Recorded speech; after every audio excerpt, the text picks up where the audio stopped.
This is the Paranormal Report. Hey, Dar, how you doing? Welcome to the Paranormal Report. We got something. Well, do we have something worth dancing for? Did NASA blow the lid off and give us new, meaningful information about Three Eye Atlas? Oh, for sure. Oh, my gosh. There's just so much to talk about. I wish I had that there. Yeah. Zero. I wouldn't say zero, but next to zero. Okay, but what? I mean, what did they tell us that we didn't know? So why don't you, first of all, explain? Yeah. Well, first of all, as you watch the show, keep in mind that we got in our time machine for this one. So after this story, the portion of the show after this story was recorded this morning, and this first part was recorded, it's 4:52 p.m., so everything's Eastern, out of order. So I feel like retro causality here. This is like bending my mind. This is bending my mind. But the show was recorded out of order so we could get it out faster to you, because today, 3 p.m. Eastern, NASA had a big press conference where they released more images of Three Eye Atlas, and they were going to dispel all the what they called rumors. The rumors. And explain it all to us, little people. Yes, because we don't understand. They did that, and you had an interesting observation about how many times they said comet. What did you say? I thought that you and I should have played a drinking game and took a shot every time they said comet, and therefore then we would actually be suffering for alcohol poisoning and be in the hospital right now. Yeah, I agree. It really was. Literally in every sentence, they used that word at least 5 or 6 times. They were hammering it home to dispel the rumors that it was not a comet. Over and over again. The comet.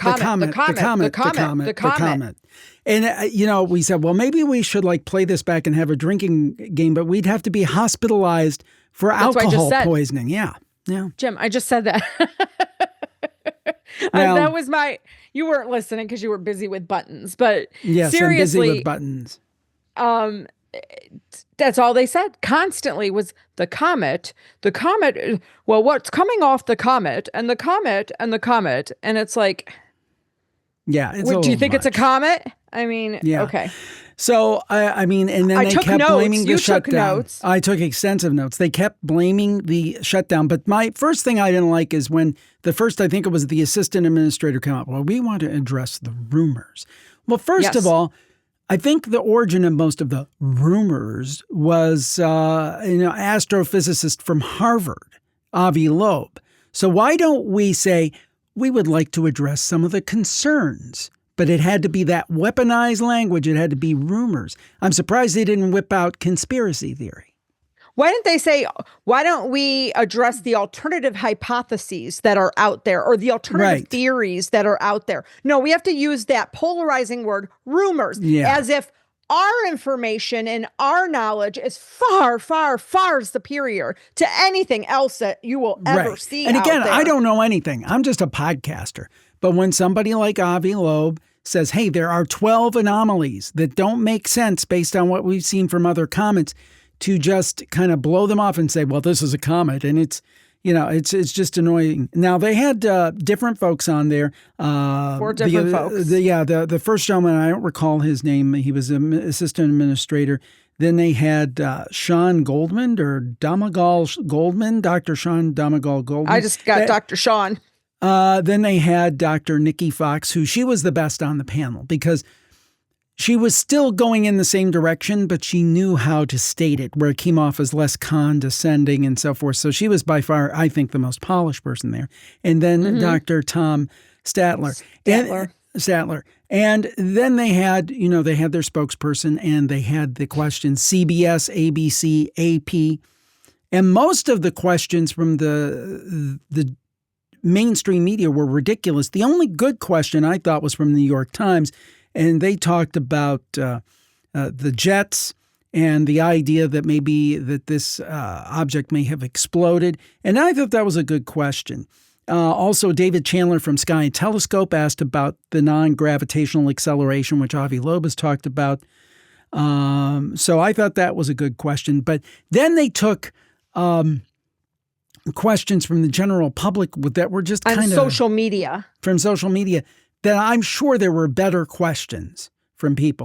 They took one that a preschooler could have asked, and if you did any research about Three Eye Atlas, you already knew that it's not going to hit anything. It's not going to hit anything. So I love how they cherry picked. Right, they want to make the general public seem stupid. Yes, exactly. Now, the question I did like was when someone said, we can see a grain of sand on Mars. How can these possibly be the best pictures we can get? I'm not even going to put the pictures up. It's not even worth it. Explain the pictures, Jim. They were just the same blurry stuff we've seen before. It's a big blob. Yeah. Like that. I can't believe that they can't do better than that. So what we said, we've got to see first of all, I think both of us could say we were very nonplussed in the quality of the images, very nonplussed with their attitude. They know everything, basically. What they should have done. Here's what they should have done. Yes. They should have done. We know, even if they didn't want to mention Avi Loeb by name, we know some scientists have been concerned about some anomalies, some things that are different. Here are the few of their concerns. Let's address them one by one. But no. Right.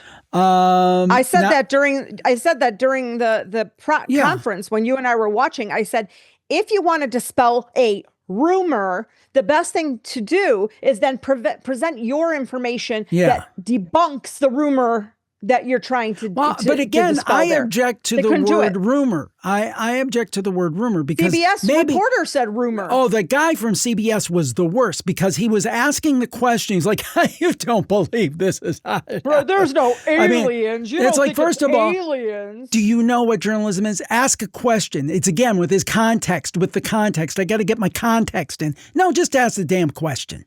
And Dr. Nikki.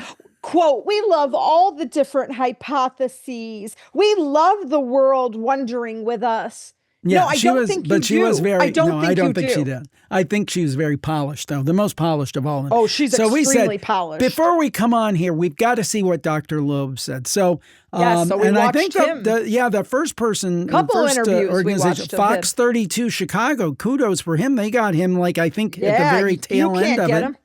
You tried. I've been trying. He said it basically goes on to what we say later in the show too. Yeah. There wasn't much news. He said he pretty much got what he expected, fuzzy pictures. There was some new data from the Lucy spacecraft and some others, but nothing compelling. Images were fuzzy and there was no real new information. He said the main questions weren't addressed. He said that actually the data that was released in the last couple of weeks was more interesting.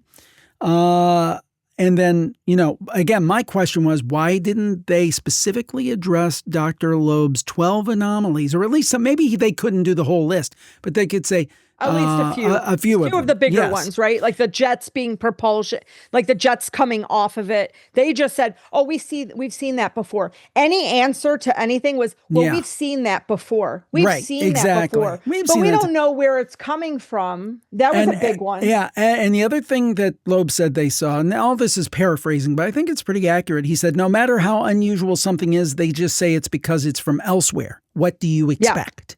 It's from beyond the solar system. So what do you expect? It's going to be different.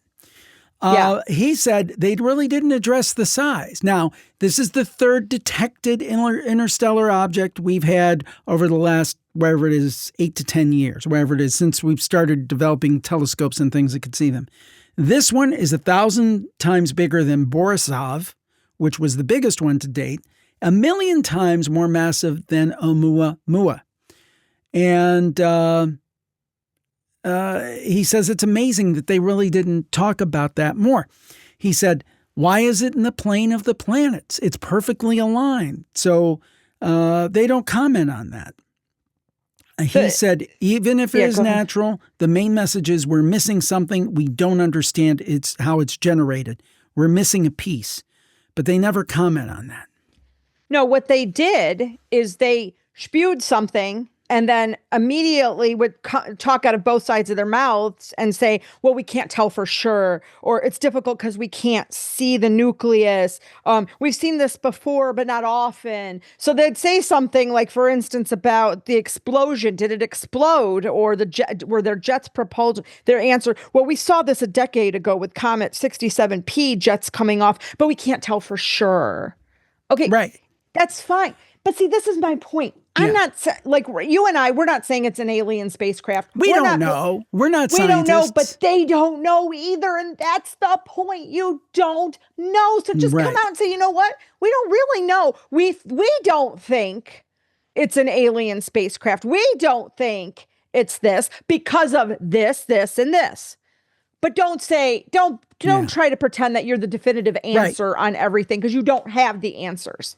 That's it. And they even said that. They even said at one point, well, we don't have the answers yet. Well, then why are we even having this interview? I mean, this is so stupid. I'm sorry. Well, Loeb went on to say, and I got to say, there were two interviews we watched, Fox 32 Chicago and Newsmax, and the Fox 32 Chicago was way better. Because she wasn't asking stupid questions and just letting him talk. Yeah, basically. Yeah. So Avi Loeb said, "We learned by this is a paraphrase again, but we learned by looking at anomalies, not by just saying, it's a comet, nothing to see here." That's a paraphrase, but that's the Amen. idea. That's now, what he I did say to. He doesn't believe that they altered. He wouldn't say that they altered the images. He was not speculating that. Somebody did ask that. They asked why and how you process your pictures, because I guess NASA is known to process some of the pictures that they release. So, but Avi wouldn't jump on that one. I thought that was kind of interesting. But what he did say is that they kept putting everything at the feet of the government shutdown. But during that time, they released other high-rise images on a regular schedule, but the 3-eye Atlas images had to wait 45 days. He thinks it's because of NASA bureaucracy wanting administrators to review it first. And he said it's very different than an academic environment. In academia, even if they were shut down, individual researchers could release pictures and things. You can't do that in the government. So he thinks it's more NASA bureaucracy. And it's like, we're not releasing anything on this unless we get to review it first, which is, I'll say it. He didn't say it, but I think, well, why? Why are they so precious about it, you know? Well, they didn't release very much prior to the shutdown. So that's my point. So blame the shutdown, whatever you did. You weren't releasing a lot of this stuff before the shutdown. There was stuff that they talked about that they got pictures in September. I didn't see them releasing half of those pictures before the shutdown. Now, on Newsmax, he had a statement. You really liked it about what we should focus on. Do you want to? But I don't know. I don't have it written down. They should focus. They should have focused on what. And again, these are paraphrases, but they are pretty accurate, I think. They should have focused on what we don't understand, and basically, they should have had the humility to learn something new. And I really like that. So, science is the humility to learn something new, not just say, "Oh, well, we know what it is." And that sums up the whole press conference right there. He said, "Hey, it could be a comet, some kind of comet, but if it is a comet, if it's naturally occurring, even then, something is wrong in our understanding, and we have to have enough humility to say, well, there's a lot here we don't understand." And they admitted they don't understand it. They did that, but first they had to say what we do. Oh, well, blah, blah, blah, blah, blah, blah. And then, we don't understand. We think it's older. How did they word it? That it's older than our own solar system. It comes from another system that we don't know about. So that was interesting to me. Mm-hmm. So if it came from another system that we are not familiar with, so why couldn't you say it's unidentified or... Right. I mean, isn't that just isn't that just the sheer definition of alien, because it's not something that is in our solar system, so we don't know? So he said we should know more by the holidays. The date, and by the way, I'm correcting future past Jim. When you watch this show, Dar had said that they would have its closest approach on December 19th. I unintentionally corrected her and incorrectly corrected her, saying it was December 17th, I thought, because I did read recently somebody said who was wrong, December 17th. So you were correct. So Thank when you. you hear I future will Jim say cherish that. December, yes, when you see future past Jim saying December 17th, that guy doesn't always talk about Dar's Jim right admitted as he usual. was wrong. Oh my goodness, I'll write it down today, November 19th. Sorry. Loeb says we should know more about the holidays, more telescopes and so forth being able to be trained out. I'm interested to see what's the amateur telescopes see, because I don't necessarily trust what we're seeing out of NASA. That's me speaking, not him. And he said hopefully there'll be no unwanted gifts. Yeah, I thought that was the line I was just going to talk about because it's near Christmas, but Greta didn't get that joke at all. I got to say, it's like, you know what? I mean, no offense, she's probably great if she's covering a trial or something. That's her background. Oh my gosh, yes, that's her background. Not good in this interview, in my opinion. Again, she's multimillionaire, national TV, CNN, Fox, now Newsmax, all over the place. She's accomplished more in her career in like a week than I will my whole career. But she was not good in this interview. In my opinion, I thought the reporter over at Fox 32 was much better because she let Loeb talk. And sometimes didn't ask stupid questions. The best thing to do is just shut up and let the expert talk. Yeah, especially if you're not familiar enough with it. Right. And there are very few journalists who are sophisticated enough to cover this stuff. I know I'm not a journalist, but I don't feel that I'm nearly sophisticated enough to Don't look at me. cover this. I mean, you and I have a somewhat of a science background, maybe more social science, but we do understand how experiments work, and we know how to. I mean, I took a research and design class. You had to I took so many stat classes. You took stats. Oh my gosh. Multivariate stats. That was the ninth ring of hell. But anyway. But I mean, so we have some knowledge, but nowhere near. I mean, I couldn't go on there and talk, but. But I think we're humble enough to say there's a heck of a lot we don't know. I mean, the guy from CBS just rankled. It was just. Oh yeah, you were so upset. The other ones I didn't think, like ABC wasn't a great question. AP wasn't a great question. But at least it was reasonable. But the CBS guy, you don't think you don't really seriously. It's something about he used the word serious. You don't seriously think it's an alien, and why not? Or something. It was like he was asking and answering the question. Yes. I just did not. I did not like it at all. So anyway, the take-home message, everyone, is feel free to watch it. They will tell you nothing. The pictures, you could get the pictures. I'm going to put the link. They gave us the link. I'm going to put that in the show notes where you could go see the pictures. Yeah. It's white blob. That's all. You can't discern anything at all. Yeah. Nothing. It looks like those old, like back in the day when we would take pictures and the flash would screw up and it was just like this big blob of light. I mean, or if any of you remember, if you're really of a certain age and remember when they used to do the old weather maps and they were black and white. You know how the radar used to be black and white? No, if you saw a picture, you're like, oh, yeah, that was like 1975 or 70s. I mean, you mean like the radar that was like. When they showed the map of the United States and it was all black and white. That's what it kind of. You didn't know what the heck it was a big nothing. That's what this is. This was a big nothing. Yeah. There was artifacts, I guess, in the one photo. They were saying, well, we didn't get to process. That's why we would process the photos because there are artifacts and blah, blah, blah, blah. Well, what are you really processing out of there? I mean, we I don't know. Trust you, right? I wouldn't say that they altered any of the photos, but I wonder if they have some more high resolution photos they have not disclosed. I think they do. Because how many did they show? Did they show what, 3? Themselves about how many was 3 telescopes images they have. Basically like 3 images, right? 4. I think there were like 4. It was so stupid. Don't forget the spectrograph. They showed the spectrograph of hydrogen, everybody, because that's supposed to tell us something. And I found it very condescending. The ratio of carbon dioxide to water is a little unusual, but we've seen it before, but it's a little unusual. That's what I got from that section. I just felt very condescended to. Is it unusual? We've seen it before. Which one? And again, why didn't they have Avi Loeb ask a question? Oh, why would they do that? Yeah. Because he's just spewing rumors. And again, we don't know that it's aliens, and I'm not like subscribing he doesn't to even the fact that saying it's that it's aliens. He doesn't. He said it had like a 40% chance or something, right? The last time.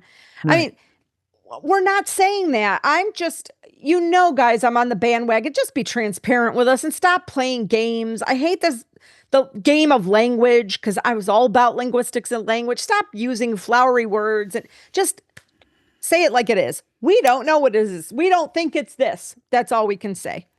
Well, we tell it like it is, and that's what we're going to do on this next story.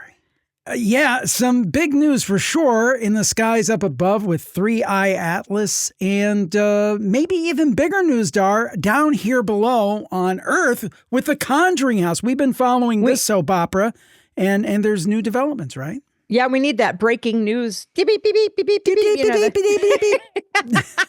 Yeah. So just a couple, it might have just been a day or two ago, a YouTuber has bought the mortgage of the Conjuring House amid competition to acquire the property. This is coming to us from YouTube. It's coming from Yahoo through one of their local stations. But I think it's WPRI. So just so you all know. Okay. Burrillville, Rhode Island.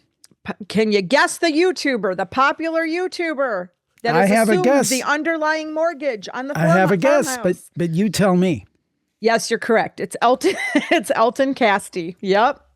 He's assumed the mortgage. Right. Remember, he's bought I don't know the bank note, he's right? bought yes. He's assumed the mortgage according to the article. Oh, okay. Let's be clear. Yes. Sorry. The article is saying he assumed the mortgage. I am just presenting what I am reading, right? So, if you've been listening to us and following the news on this, it was supposed to, the Conjuring House in Rhode Island was supposed to go up for auction on Halloween. It got canceled. They said somebody may have purchased the note or whatever it was at that time. Now it has come out that Elton Casty has assumed the mortgage. Okay. Yeah. So he was very interested, along with Matt Rife, and we know Mr. Hawes is very interested in this. So anyway, he incorporated a company on September 12th. He declined to comment on this transaction, and Rife wouldn't either. So there's no comment from them. But he now controls the $1.2 million mortgage originally issued 3 years ago by Needham Bank to Balefire LLC. And that's the company that is run by that Jacqueline Nunez. And she had all those disputes with the town officials about how she was running the house and her business license. And there was, I don't know, but she told the news outlet, Nunez told the news outlet last month that she never received a formal notice about the mortgage sale. And she claims she never had a mortgage on the property, even though lending documents filed with the town over the years show otherwise. So there's like so much confusion regarding this. Confusion's the right word. Yeah. Yes. Yes. So anyway, though, Casty has the underlying mortgage right now. If you go to the GoFundMe, yes, I just went to Hawes, it actually. Yes. Yeah. So they're at $315,000+ that they've raised. They wanted to raise $500,000. Jason put a post up on the GoFundMe on the 17th of November, and he said, this is how he's wording it. The information on the bank note holder has come out. This information we have known for some time now, but did not make it public. And he's saying, to provide simple clarity, this is him. I'm not saying anything. Don't blame me. He is saying owning a banknote does not mean someone owns the property. A banknote represents the debt or financial obligation attached to the property. It is not the same as holding the deed, title, or legal ownership rights. Those are separate. Holding the note does not grant ownership, access, or control of the property itself. We are fully aware of how this works, this process. We understand our position clearly, and we remain confident in our path forward. There you go. So they're not giving up. But it's pretty obvious. I mean, these guys are competing for this property one way or the other. Gosh, are they competing? Whoever wins out, who knows? I don't know. But as of this recording, Jason Hawes still has his GoFundMe open. So he certainly thinks that this game is not over. Although I would say, I bet you it's in the fourth quarter. Yeah, I think so. I don't know. Personally, and I know you get so worried about what I'm about to say with all of this. Personally, I don't care who owns it. I still think either of these two, I think they're trying to make money. That's just my opinion. Well, yeah. Right? I mean, come on, Jim. Agree. I mean, the bottom line is they're trying to make money. And like you've always said, making a modest money, that's, being humble about it. Absolutely. If you're transparent and you're being very clear about your wishes and what you want out of this house and what you're hoping to achieve. Amen. Hallelujah. I'm, like you said, capitalism, that's great. If you're planning on gouging people because it's the Conjuring House, then I'm going to have another beef with you. Yeah. Right. And but that's all I'm saying. And what I would say, and I've always made this very clear, for example, our little business, we're not a charity, we're a business, and we do want to make a fair profit.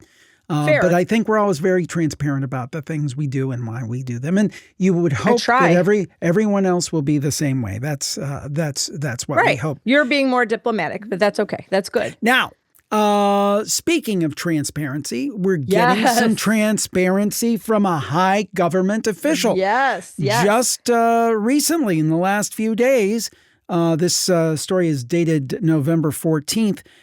Secretary of State Marco Rubio was interviewed by News Nation and was talking about UFOs. Now, I want to make this clear because this is a little bit of a pet peeve of mine.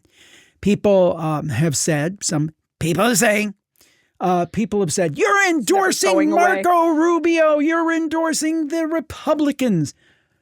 No, I am not endorsing Republicans or Democrats politically. Or anyone politically. I will praise a Republican or I will praise a Democrat or an independent if they come through their government official and say, we need more transparency. That I will endorse regardless of the political party. So deal with it. So if you're if you're someone who loathes the Republicans and because they say, hey, I think this is great that Rubio's bringing this out. Sorry. If you loathe the Democrats and I praise a Democrat because they're for bringing more transparency and, that gets your undies in a bunch. Sorry. It's the way it goes. So anyway, now that I've made myself clear on that, I'm an equal opportunity offender, I guess. We're just reporting what's in the news, and this article was in the news. But I do applaud him even talking about this. So Rubio was interviewed by News Nation's Joe Khalil, and he says Rubio believes that the topic needs more serious inquiry. This is a quote. Things are flying over sensitive, restricted airspace in the U.S., and they claim, I wonder who they is, it's not ours. That alone is reason to look into this stuff. My biggest fear in all of this, frankly, is that some adversary has made a technological leap. That would be really bad news, and we would be caught flat-footed on it. And he talked about, they were talking about David Grush. And Rubio went on to say, one of the two things here are true. Either what he's saying is true or partially true, or we have some really smart, educated people with high clearances and very important positions in our government who are crazy and leading us on a goose chase. Either one is a problem. But Rubio goes on to say about the credibility of these whistleblowers. I find most of these people at some point or even currently have held very high clearances or very high positions in our government. What incentive would people with those qualifications have, these very serious people, to come forward and make something up? And I think that's a great point. Now, do you think Rubio is telling us everything he knows?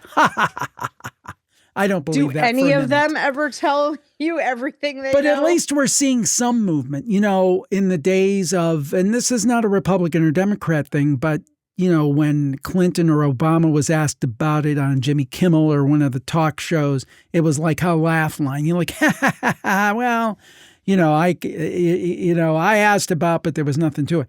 It's gone away from being a laugh line. So I think the ball has moved forward. Has the ball moved forward enough? No. And let's hope it continues to move forward. I'm looking forward to, in just a couple of days, I think it might be the 21st, that documentary Age of Disclosure is coming out. Yes, it is. We reached out to the filmmaker. We haven't heard back yet. I think these days, we had this discussion today. If you're not Joe Rogan, they don't want to be on your show.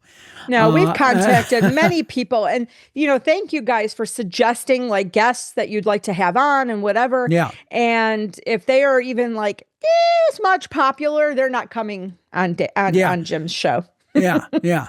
Well, here's what's happening. Here's what I believe is happening is that there's becoming a class system in podcasting. You've got the celebrities and you got everybody else. If you have X guest, and let's say you're a famous actor and you've done 2 episodes on UFOs, they'll come right on your show. If you're me, who has done 20 years and you've interviewed Jacques Vallée, Stanton Friedman, Stephen Greer, all these different people, but I'm not that actor who's done 2 full shows, dedicated 2 hours, maybe their whole life to the UFO subject, we ain't coming on your show. So that's what I'm seeing more and more. But we're going to keep plugging. We're not going to give up. No, we're persistent. That's what I'm starting to see is that there's definitely class system. And frankly, there's a lot of crappy podcasts out there. And I think it's very hard to kind of wave these people down and say, I've been doing this for 20 years. So, hey. Well, yeah. There's the conglomerates I haven't given up. And there's the independents. That's how I look at it. I if you're haven't affiliated with, I haven't given up in 20 years and I'm not about to start now. So amen, brother. We'll be there. God willing, good health continues because that's number one. Nobody can predict that. But I do predict this. If all that comes through, if I stay in good health, I will still be doing these shows, and these people who are just like doing it for like a quick thing, they'll be gone. 15 minutes of fame, they'll be gone. Exactly. Well, interesting here. Dreams. We've had a lot of dream stories on the campfire lately, and you've got a story. You've got a story about dreams. Yeah, and if you're not a Plus Club member, you need to sign up because the latest, The Other Side was with Dr. Greg Marr, all about dreams, and he's got a new dream oracle deck, but check that out. JimHaroldPlus.com, JimHaroldPlus.com. Yeah. So Daily Mail came out with an article. JimHarold.com JimHarold.com/plus. JimHarold.com/plus. I don't know what I was saying there. Disregard that first one. JimHarold.com/plus. Anyway, go ahead. Sign up. It's actually really a great interview. Very interesting. Held my attention. He's got a lot of great things to say, but also the Daily Mail just came out. They've revealed the 5 things you're never going to see in a dream. And I disagree with it. Okay. Shocking, right? Yes. Are y'all shocked? Shocking that I would disagree with something. So they're saying there's 5 things. One thing that you're never going to see are your smartphones. So you're never going to see your phones because they said analysis of 16,000 reported dreams shows that phones only appear in about 3.5% of women's dreams and 2.69% of men's dreams. This is tiny compared to other pieces of tech such as cars, which appear in about 9% of dreams. And they feel that the scientists feel that phones don't fit in with the function that dreams have evolved to play. So the threat simulation hypothesis suggests that dreams are an evolved defense mechanism that helps us process dangers we might face in the real world. Okay. And they don't feel like phones are a danger, right? I mean, you might dream more of like storms or being chased by wild animals or snakes because they said evolution has hardwired us to pay attention to those things for survival. Mobile phones have only been with us such a small fraction of our evolution that they're not going to show up. I don't know that I've dreamed of a mobile phone. That's not where I argue. They also say writing. You report that it's almost impossible to read written text in a dream. So I thought that was interesting. Never thought about and I was that. trying to think back, and I don't know that I agree. I'm trying to remember. It's so hard to remember your dreams. So kudos to those who have dream journals next to their bed and they jot things down right away when they wake up. I really wish I'd get disciplined enough to do that because I don't. the part that I'm bothered with this article is the next one is numbers. And they're saying, just like the written word, numbers like math equations or digits on a clock rarely appear in dreams. And when they do, they said dreamers report that they're distorted, illegible, or shift or change when they look away. And they say it's because the way dreams are structured, they're not grounded in actual details of the world around us. Yeah, but I have dreamt of numbers, and I've dreamt of numbers that were written down. And I had one of those I should have played them in the lottery. I don't think they came out anyway, but a few months ago, I dreamt of all kinds of numbers, like 3-digit numbers. So, and I saw them clear as day, and I woke up and I remembered them, and I said, oh, I should play those. But I'm not a gambling type, so I didn't play them, but I did check. They didn't win. But I dreamt of numbers and they were clear. They also said smells and tastes. So if you dreamt about like a meal, you probably haven't, like you weren't smelling it or tasting it. I don't know. And dreams about yourself. Now here's where they're saying that. They're actually saying it's not yourself. They're saying you can't look in a mirror and see yourself in your dreams. When you do see yourself, it's almost never seeing your reflection as it really would be like in waking life. It's usually distorted or disfigured. Well, my reflection in real life is much better when I see myself in the mirror. I'm like, not too bad. And I see myself in a photo. I'm like, oh my God. So I think there's actually psychologically a thing where you look better in the mirror to yourself than you do in actual photos. I've heard about this. Or there's me, think you look better in anything. So oh, stop it. So there you go. Stop it. But they did have basically what I had said earlier about tips for your dreams. Write down the dream in detail as soon as you wake. Make free associations to what each of the dream elements mean to you. Don't research it. Just ask yourself what comes to mind first when you think of, say, a rabbit or, underground, family, babies, running away, something like that. Connect the dream to what is happening in your own life, like what resonates as being true for you, and then go ahead and interpret the dream, combining what you've written down until it gives you an aha moment. So I don't know if I would ever get an aha moment from my dreams because some of them are so bizarre. No, but I do believe you can have those aha moments in dreams. I think you can. I just haven't. I haven't, but I do think people can, and they're really in tune with their dreams. Mine just always seem, I can't connect it to anything. Moving boxes. I had one about all boxes that one night. Remember I told you? Yeah. Very strange. Yeah. Very strange indeed. What else is very strange are yes. aliens. Yeah, aliens. Well, there's a couple schools of thought. One school of thought, I think many people watching this, and probably myself, said the aliens probably, or whatever they are, have been here and have visited. Many of us, right. And we're going to talk about somebody famous along that line in a little bit. But a lot of scientists believe they've never been here. The Fermi paradox, the idea is that why is the universe and everything so large, but we've not had contact, again, according to their line of thinking. Well, there is a new theory on why that is, or why they say that is. This is a NASA scientist, speaking of NASA again, which we did earlier in the show. And there's a study out, which was published on the preprint server at Arxiv, ARXIV, and is yet to be peer-reviewed. Dr. Robin Corbett of the University of Maryland and NASA's Goddard Space Flight Center says that the answer is just simply very very mundane. The idea is that essentially it's what he calls radical mundanity.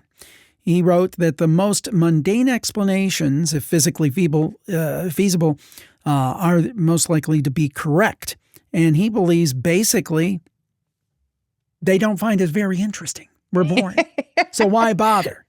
Why bother? Could be. He said eventually a civilization might find that not much new was found from each encounter, and basically they would just lose their motivation to keep sharing. He said that maybe a detection may not be too far off, historically speaking, that, it might be possible that there might be a discovery, but basically Although this would have profound implications in many ways, it may not lead to a huge gain in our technology level and could leave us somewhat disappointed. And it said here that basically they maybe hit a technological ceiling and they just bother, they're more worried about the price of eggs than they are. Those are my words, not his. They're more worried about that than coming and finding these weird humans. They said that they might consider it not worth the effort or dangerous. And that's kind of like the Hawking theory, right? The dark forest theory. If aliens are out there, don't make yourselves too obvious because they may be not friendly. So maybe they're thinking the same way, which I don't think he leaned into as much from what I can read in this limited article, which was, I want to give the correct credit here, sciencefocus.com. But basically, he was mainly saying just because humans were really not that interesting. And maybe if they're so technologically advanced and so much more intelligent than we are, maybe it's just like an anthill or something. Not that interesting. Maybe we thought it was all about us when it wasn't about us at all. That's right. We're boring and they're lazy and they don't care. So yeah, that's essentially. Or you know what? Maybe they've already been here, saw what they wanted to see, and they're done. Yeah. Who knows? Well, as someone who is not boring, who has something to say about Roswell, famous actress, tell us all about it. Yeah, Roswell native herself, Demi Moore, was on Stephen Colbert, and she was talking about the role that she's on that series, Landman. Landman. I don't know how they're pronouncing that. Yeah. Is that the one with, is that Billy Bob Thornton? Yes. Yeah. Can of Whoop Up. Do you know? I have to do an aside. I have to do an aside about that. They are not airing the Whoop Up commercial. They did a different one now. Yeah. With him. So anyway, no it's more. It's all because of us. All because it's because of you, dear. So, so she didn't know that Colbert was so fascinated with aliens, and she said it was perfect because her children think that she's part alien. And he said, "Well, why?" And she said, "I don't know, Mom, probably because I was born in Roswell." So he brought it up, and she said, quote, "Something definitely happened, but when I was a kid, it was never spoken about. Never. It just was not ever talked about, not even in passing. It was as if it was a secret."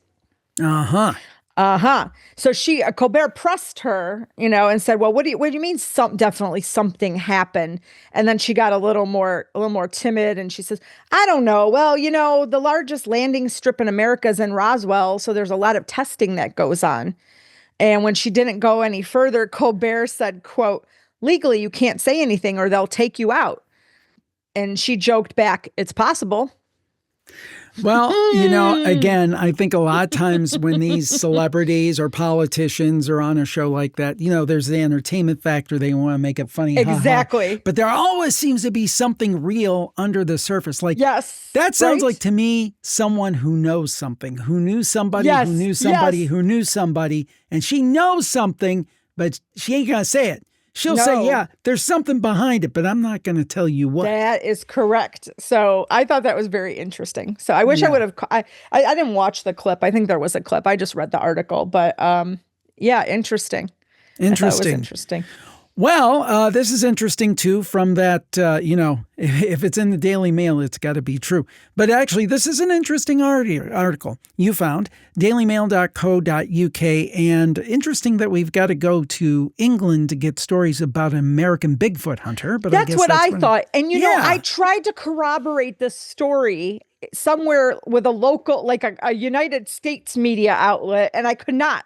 So I thought this was hilarious. This story is about Dave Shealy, and he said he first saw the beast in 1974 when he was just 10 years old, and it basically set him on the road for looking for Florida's skunk ape. He said he was with his brother. They were hunting, which is, it's common in some cultures in America for kids to hunt very young. And they were hunting, and he told his brother, "Hey, look, there's a skunk ape." And he said that they were about 300 feet from it. It was walking towards the grasslands, and that got him going on it. And there were, in the 70s, multiple alleged encounters.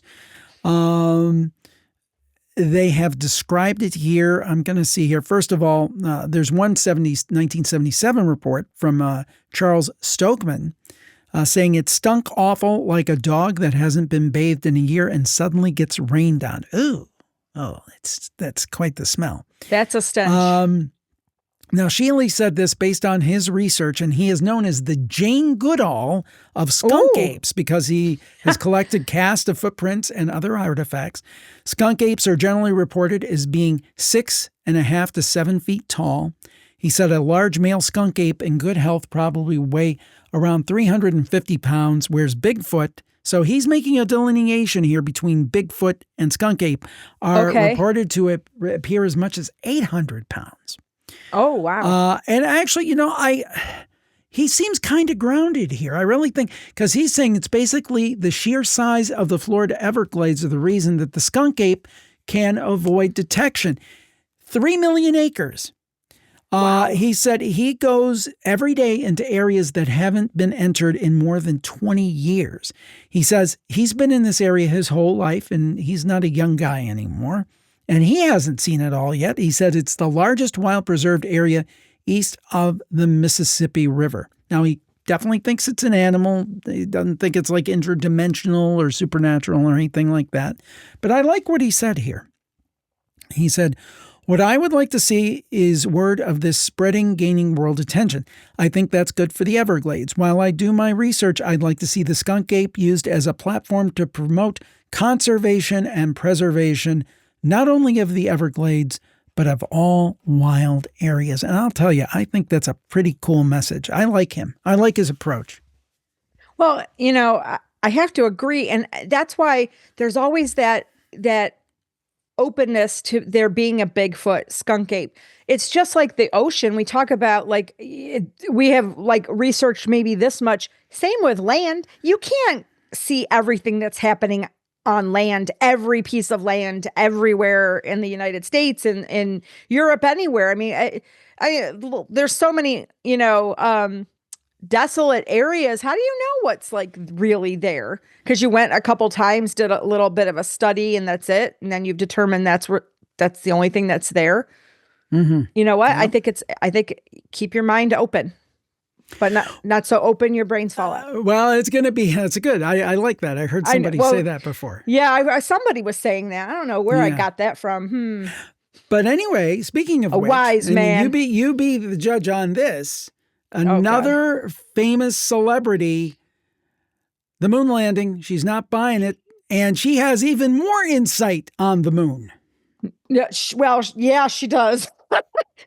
Tiffany Haddish was on Watch What Happens Live with Andy Cohen, and he asked her, he said, Kim Kardashian, doesn't believe, in the moon landing. Do you think it happened? And she says, quote, I believe that there's people living on the moon right now. She replied, do I believe we were there? No. Okay.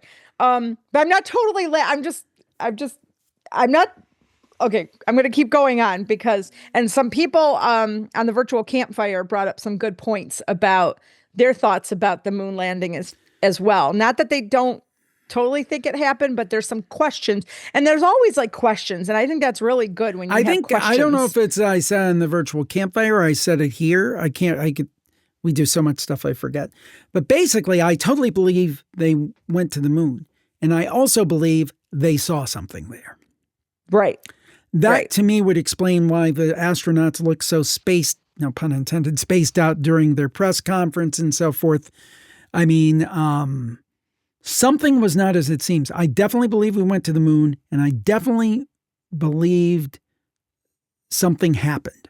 Don't know what that is. Well, the article goes on talking about, she's not the only one. Ariana Grande was asked in that, I don't know if you guys ever caught that Vanity Fair lie detector test that she did with Cynthia Erivo, whether the moon landing was fake, and she said no, and it showed that she was lying.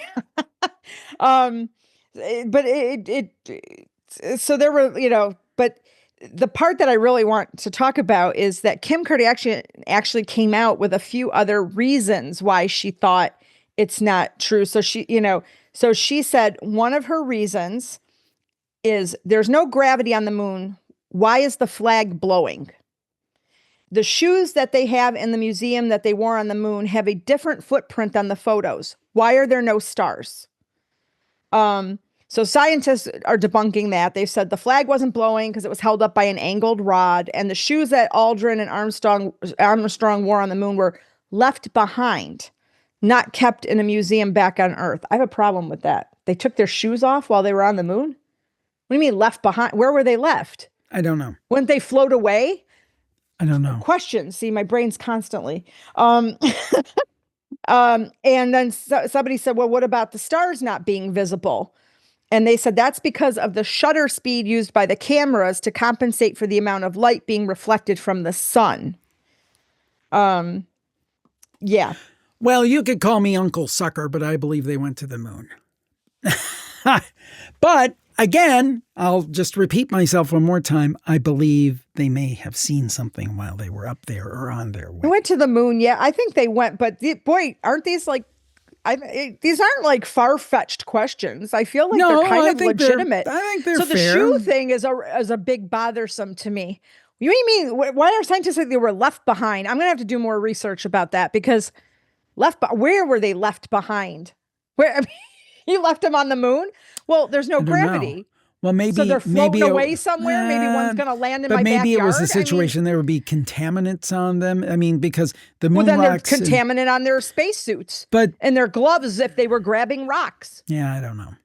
I've not studied it that closely. Jim, I'm just asking questions. I'm just asking questions. You ask questions, and I'm just saying. Well, I have a question.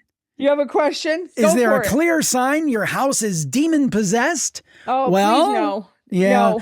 Well, this is dailymail.co.uk, and there's a specific reason I brought this story up. One quote that I want to take real exception with. But anyway, this is you're going to have exception. Oh, this Katerina Legato. She is the co-host of the Australian Ghost Whisperer podcast, and also she's on YouTube. And she recently visited a haunted guest house and sensed it was alive with spiritual happenings. And they actually took a picture with her co-host, James Jennings, and there's a mirror. And if you go to the link in the show notes, you can see a picture here. And they say it's a demon. Did you get to see that picture by any chance, Dar? No. I will tell you, I don't think that's any demon. I think that's like... I think like somebody, like it's somebody's sock or something. Because you know I have to give my opinion. I do not think it's a demon. All right, let's see here. She said, urged on by the strong presence she felt, Katerina was prompted to take a photo of one of the rooms. On first glance, it revealed nothing unusual, but a close-up of the mirror revealed what appeared to be a demonic apparition. I think this is the classic definition of reaching.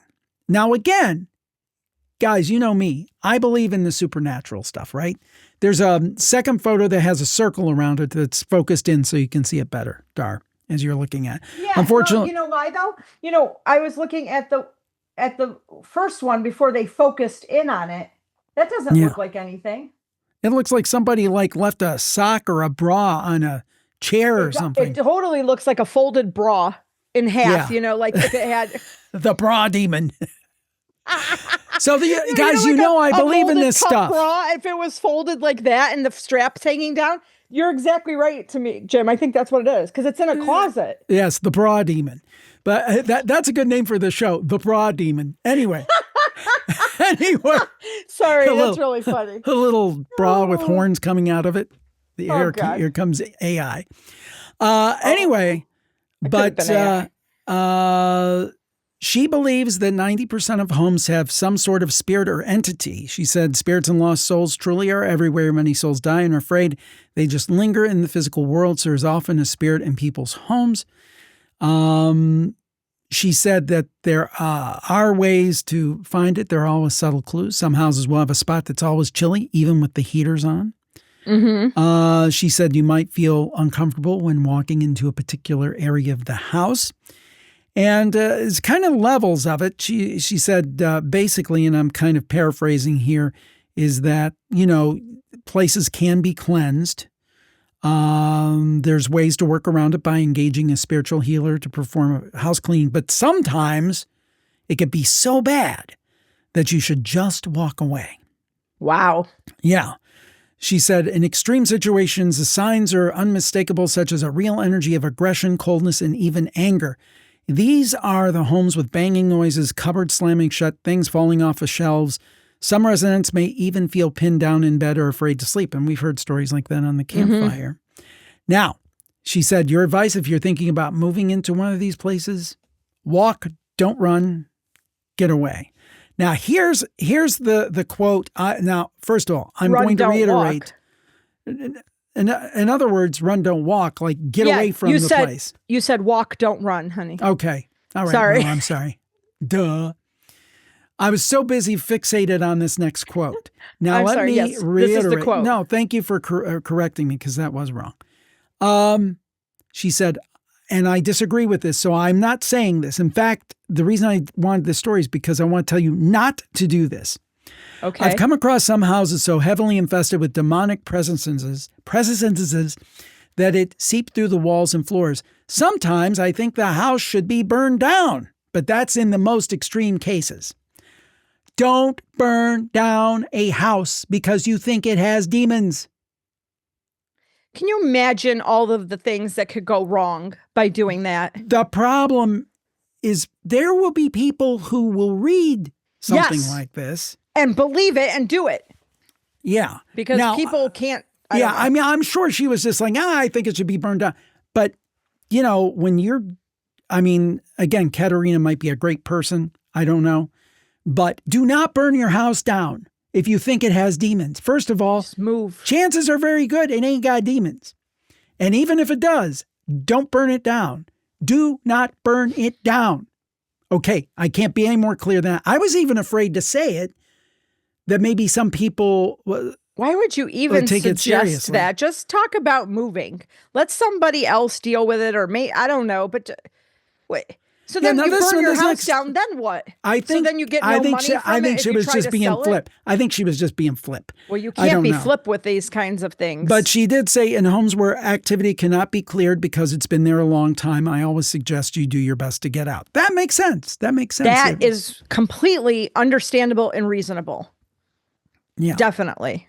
And she gave some ideas for DIY spirit cleaning. Play soft, meditative background music. Somebody said, that reminded me. Somebody said that watching you and me reminded them of Paul Harvey. Good day. Yeah, and he used to do ads for the Bose acoustic radio, and he's like, "That's right. Angel and I were dancing the other night to the strains of Montevani on our Bose acoustical radio." So anyway, now you know. The rest of the story. Page 2. So you guys need to look that up. That's funny.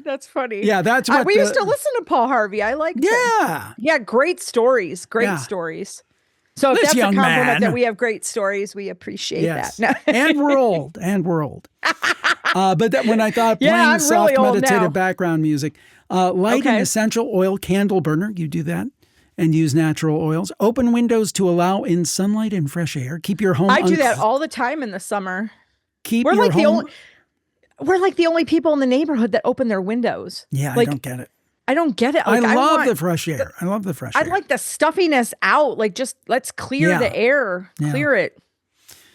Keep your home uncluttered to allow energy to flow. That one I'm still working on, particularly in my office. The spooky studio is very spooky, if you can see it. I try to keep it uncluttered. I did some decluttering this morning. Clear any cluttered, stagnant areas or storage rooms. We've got one of those to deal with. Oh, well, that one we haven't touched yet. There's a bunch of demons down the basement, man, in our storage room. Oh, gosh, that room is a mess.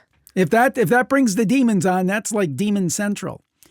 Display fresh flower arrangements and invest in a Tibetan sound bowl. Try chanting to uplift the home's energy. You could see me chanting.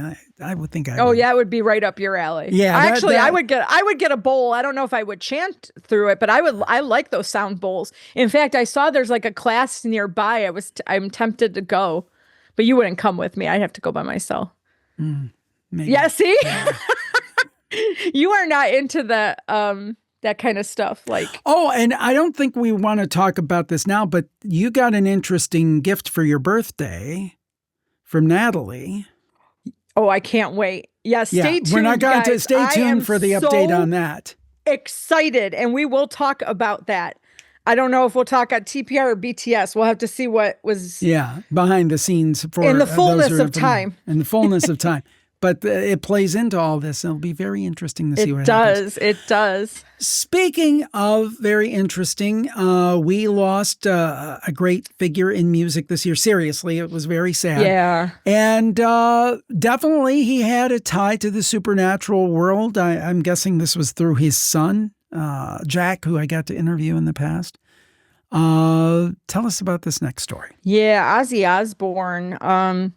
Hope he rests in peace. I don't know. I remember I used to watch their reality show. Yeah, I used to watch it with you. I enjoyed it. Yeah, we both did. It was one of the better. I thought it was one of the better reality shows, and I'm sure they played stuff up, but it was fun. It was fun, and it was fun and funny.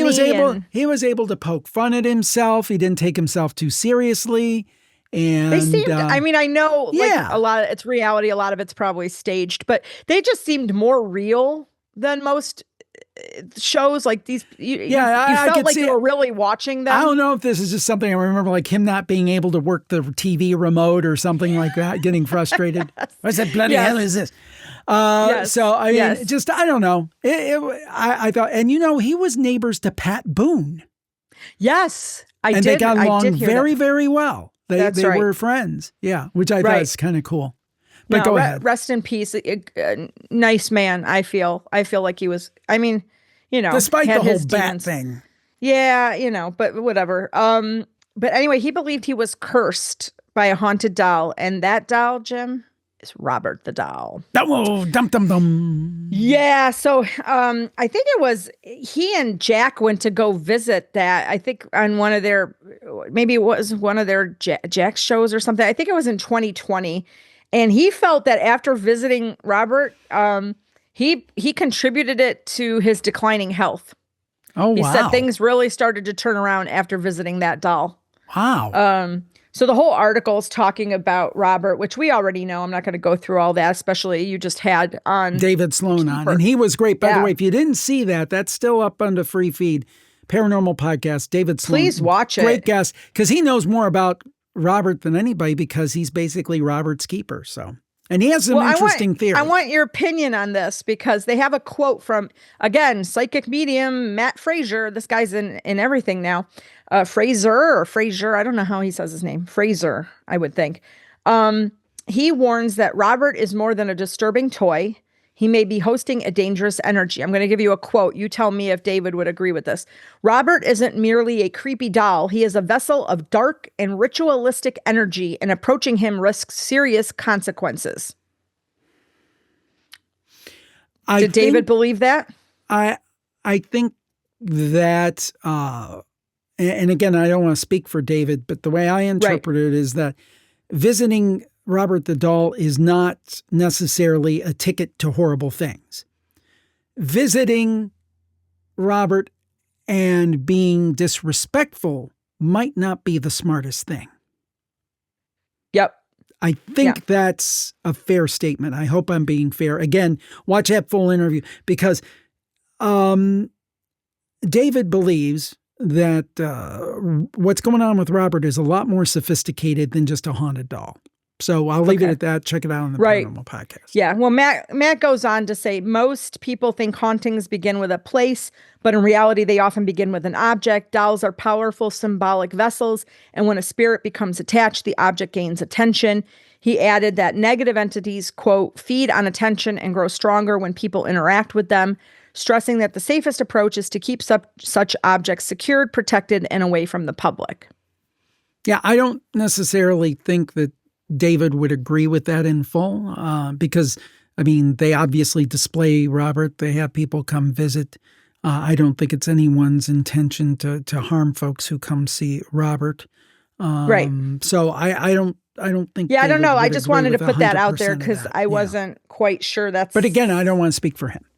Well, no, I was just getting your opinion. Yeah. On that. I think really, and I hate to keep saying this, but I mean, kind of opened my eyes because David kind of took it to a graduate level and looked into Robert's his origins, into kind of Germanic background and so forth, and the wood it was made of, and all these different things. Very, very specific, just not this general, it's not just a haunted doll. He took it about 17 levels higher.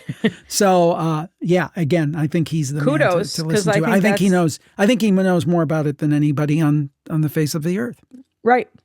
Well, I know one thing. I would not go there and be disrespectful, though. I don't like to be disrespectful to anyone or anything, you know. And I mean, I think. But he also said the one thing. I'm sorry. The one thing he did say is the whole asking permission thing of taking a picture. He didn't seem to agree with that because he felt that was giving something else power over you. So that's another interesting thing in that interview. But go ahead. Well, no, it's just I feel like anything you visit, you should be respectful of, right? Sure. Anywhere you go, you should be respectful of the property around you. You guys dragged me antiquing kind of this weekend. Yeah, I just talked about that on one of the shows. And I said how you almost had a visceral reaction at one point and had to leave.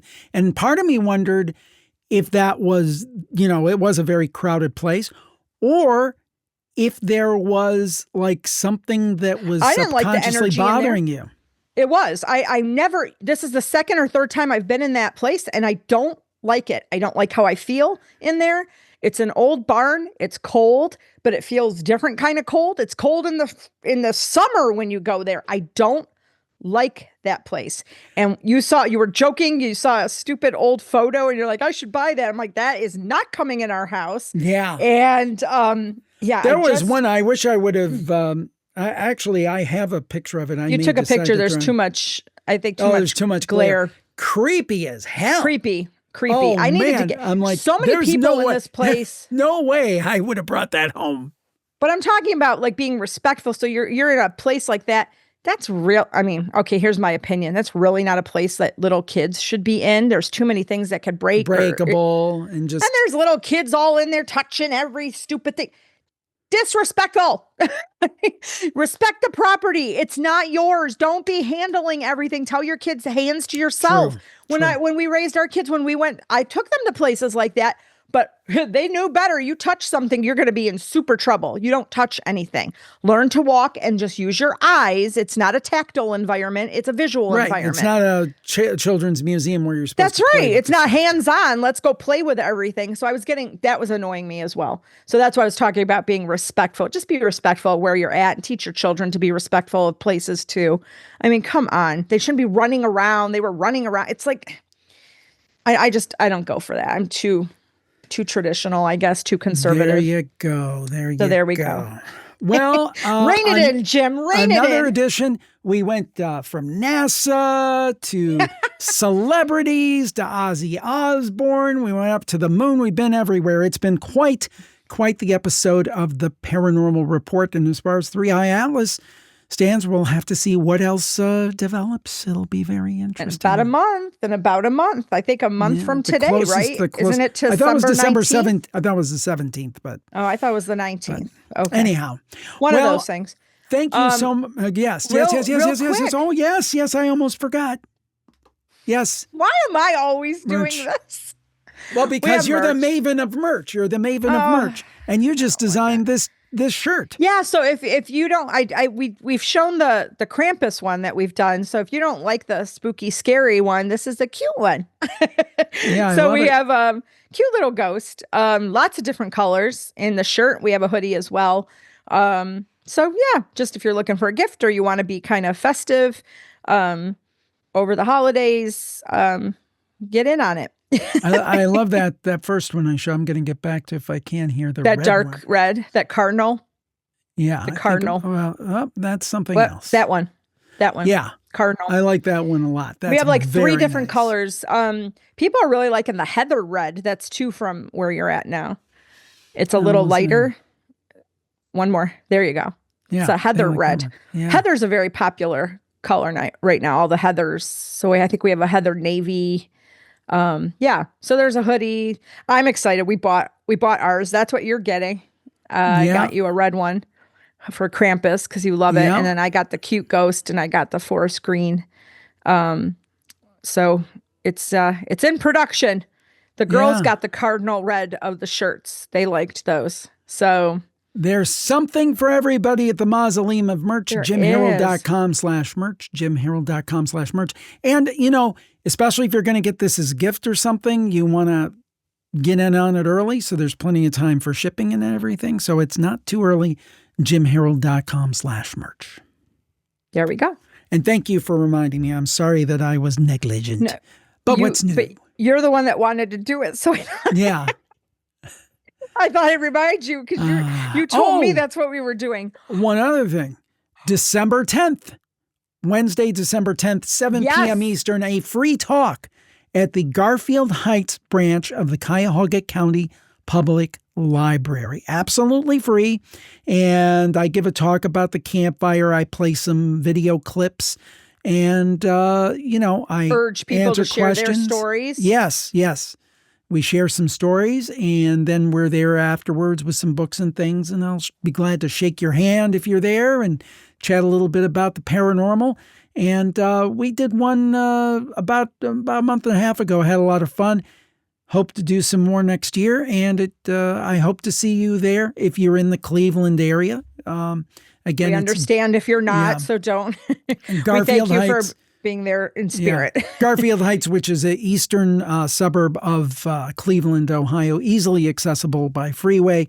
And again, we will put a link in the show notes because it's like, this big long link. It's not something easy to type in. So we will put a specific link in the show notes of this episode so you can go and reserve your spots because I think a reservation is required even though it is free. So hope to see you there. Garfield Heights branch of the Cuyahoga County Public Library. Absolutely free, but it's a lot of fun to do. I enjoy doing it. Enjoy actually meeting some of you. So I hope if you're in the area, you can make it. Sounds good. Should be fun. Right. I like meeting everyone too. Yeah. Yeah. And it's great because Dar is there and talks to folks. So you get to talk to both of us. It's a lot of fun. Well, I guess that does it. It was a jam-packed show. We will talk to you next week. Got to get a little dancing going here. Little dancing. Bye-bye, everybody. Happy Thanksgiving. Stay spooky. We'll see you next week. Bye.